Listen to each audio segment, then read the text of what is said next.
வணக்கம் நண்பர்களே, இது பெரம்பலூர் மாவட்டத்தில் நடந்த ஒரு உண்மை சம்பவம். இந்த சம்பவத்தை முழுமையா பாருங்க, ஏன்னா இது ஒரு முக்கியமான வீடியோ. பெரம்பலூர் மாவட்டம் ஒரு சின்ன கிராமத்தை சேர்ந்தவர் பெயர் தான் கந்தசாமி. இவர் பாசமா ஒரு மாடு ஒன்று வளர்த்து வந்துட்டு இருக்காரு. அதுவும் பசுமாடு. பால் கறந்து தினமும் அந்த பாலை கொண்டு போயிட்டு சொசைட்டியில் ஊற்றிட்டு அதில் வர்ற வருமானத்தை வச்சு தன்னுடைய குடும்பத்து செலவத்தையும் பார்த்துக்கிட்டு இருந்தாங்க. பத்தாயிரத்துக்கு மகன்களும் பார்த்திங்கன்னா அவங்கவுங்க தனித்தனியாக வேலைக்கு போயிட்டு வந்துட்டு இருந்தாங்க. இருந்தாலும் இந்த மாடு இவரை விட்டு பிரியவே பிரியாது.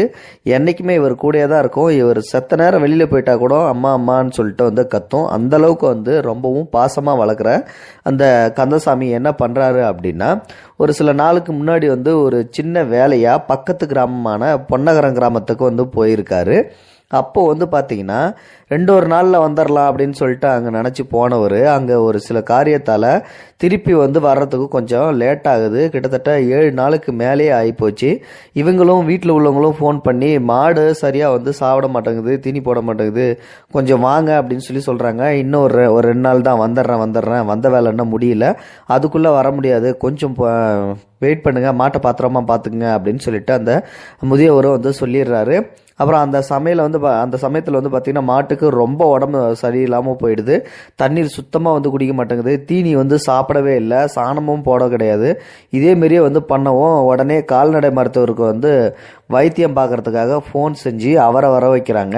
அவர் செக் பண்ணி பார்த்துட்டு அடுத்த நாள் மாட்டால் தலை தூக்கவே முடியல. முதல் ஒரு இன்ஜெக்ஷன் போட்டு போயிடுறாரு. அடுத்த நாள் சுத்தமாக தலையை தூக்கவே முடியல. 2 நாளாக தீனியும் சாப்பிடவே இல்லை. திருப்பி டாக்டருக்கு கால் பண்ணுறாங்க. டாக்டர் வராரு. டாக்டர், நீங்கள் நேற்றுக்கு பார்த்துட்டு போன மாடு தான், நேற்றுக்கு கொஞ்சம் நல்லா இருந்த மாதிரி இருந்தது, இன்றைக்கி சுத்தமாக தலையை தூக்க முடியல, என்னாச்சுன்னு பாருங்கள் டாக்டர் அப்படின்றாங்க. டாக்டரும் வராரு. பார்த்துட்டு குளுக்கோஸ் எல்லாம் போட்டு பார்க்குறாரு. ஆனால் அந்த மாடு எந்த முன்னேற்றமும் இல்லாமல் எழுந்திருக்கவே இல்லை. அப்படியே மருத்துவர் என்ன சொல்கிறாரு அப்படின்னா, இனிமேல்ட்டு அந்த மாடு பிழைக்காதுங்க, இப்போவே கொடுத்துட்டிங்கன்னா கறி போடுறவங்க வாங்கிட்டு வாங்க, இல்லாட்டி நீங்கள் வீணாக தான் எடுத்து அந்த மாடு செத்ததுக்கப்புறம் புதைக்கணும் அப்படின்னு சொல்கிறாங்க. எல்லாரும் கோக்குள்ளேன்னு அழுவ ஆரம்பிச்சிடுறாங்க.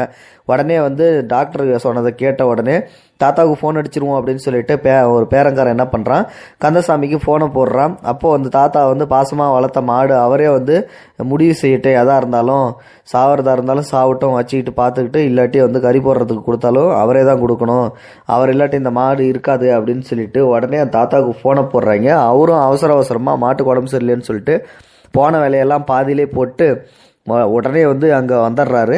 அங்கே வர்றதை பார்த்த உடனே அந்த மாடு கண்ணால் பார்க்குது. அவர் வர்றதை பார்த்த உடனே, தூரத்தில் பார்த்த உடனே அப்படின்னு சொல்லிட்டு கத்திக்கிட்டு ஏஞ்சி நின்றுது லவுக்குன்னு. எங்களுக்கும் பெரிய ஆச்சரியமாக போயிடுச்சு, இவங்களுக்கும் பெரிய ஆச்சரியமாக போயிடுச்சு. அங்கே வளர்த்தவங்களுக்கும், என்னடா அது, நம்ம இவ்வளோ நல்லா தீனி போட்டுக்கிட்டு இருந்தார் ஒரு வாரமாக, அதேமாதிரி டாக்டரையும் கூப்பிட்டு காமிச்சோம், டாக்டரே பிழைக்காதுன்னு சொல்லி அந்த சொன்ன மாடு அவரை பார்த்த உடனே ஏஞ்சி நிற்குது அப்படின்னு சொல்லிட்டு ஆச்சரியமாக போச்சு. அதுக்கப்புறம் என்னாச்சுன்னா, அவர் பக்கத்தில் வந்த உடனே என்ன சொல்கிறாருன்னா, என்னாச்சு உனக்கு, ஏன் திங்க மாட்டேன்றியான் அப்படிங்கிறாரு. மாடு நாக்கால் நக்கி கொடுக்குது அவரை. தாத்தா தரையில் தண்ணீரை மொந்து வச்சு, எனக்கு என்னமோ ஆயிடுச்சுன்னு நினச்சியா, எனக்கு ஒன்றும் ஆகலடா தங்கம், நான் ஊருக்கு தான் போயிருந்தேன் அப்படிங்கிறாரு. அவர் அந்த தண்ணியை வச்ச உடனே லைட்டாக மோந்து பார்க்குது, லைட்டாக குடிக்குது. 3 நாளைக்கு அப்புறம் நல்லா தண்ணி குடிக்க ஆரம்பிச்சிருச்சு. அதுக்கப்புறம் தீனி திங்க ஆரம்பிச்சிருச்சு. அப்புறம் சாணியும் போட ஆரம்பிச்சிருச்சு. வளர்த்தவர் இறந்து போன பிறகு ஒரு சில நாய்கள் தானும் செத்து போயிருக்கின்றன என கேள்விப்பட்டிருக்கின்றோம்.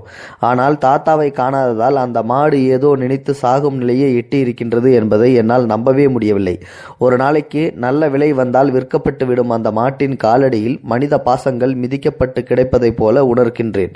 கண்டிப்பாக இது ஒரு அருமையான பதிவு தான். இந்த காலத்தில் 5 அறிவு மாடுகளுக்கு இருக்கிற அந்த விசுவாசம் கூட 6 அறிவு மனிதர்களுக்கு ஒரு சில பேருக்கு கிடையாது அப்படின்றதுல இப்போ நிறைய பேருக்கு வருத்தம் அளிக்கிறது. ஆனால் இந்த மாடு பார்த்திங்கன்னா அப்படி சாக போகிற நிலைமையில் கடந்த மாடு அவரை பார்த்த உடனே ஏஞ்சி நிற்கிது, எல்லா வேலையும் அதுக்கப்புறம் செய்யுது. அவர் வந்த உடனே மாடு நாக்கால் நக்கி கொடுக்குது. அதுக்கப்புறம் ஒரு 3 நாள் கழிச்சு தீனி எல்லாமே திங்குது, சாணம் போடுது, மற்றபடி எல்லாமே கரெக்டாக பண்ணுது. ஆனால் அந்த டாக்டரை மிரண்டு போயிடுறாரு இந்த மாட்டை பார்த்த உடனே. இதுதான் பார்த்தீங்கன்னா அந்த பாசப்பிணைவு அப்படிங்கிறது. இந்த மாடு செஞ்ச காரியம் பார்த்தீங்கன்னா உண்மையிலுமே ஒரு அருமையானது. இந்த வீடியோ பிடிச்சிருந்தால் லைக் பண்ணுங்கள், உங்கள் ஃப்ரெண்ட்ஸுங்களுக்கு ஷேர் பண்ணி விடுங்க, கூடவே நம்ம சேனலையும் சப்ஸ்கிரைப் பண்ணுங்கள். தேங்க்யூ ஃபார் வாட்சிங். இது போன்ற செய்திகளை உடனுக்குடன் நீங்கள் தெரிந்து கொள்ள மறக்காமல் எங்களுடைய சேனலை சப்ஸ்கிரைப் செய்யவும், கூடவே பக்கத்தில் வரும் பெல் ஐக்கானையும் கிளிக் செய்யவும்.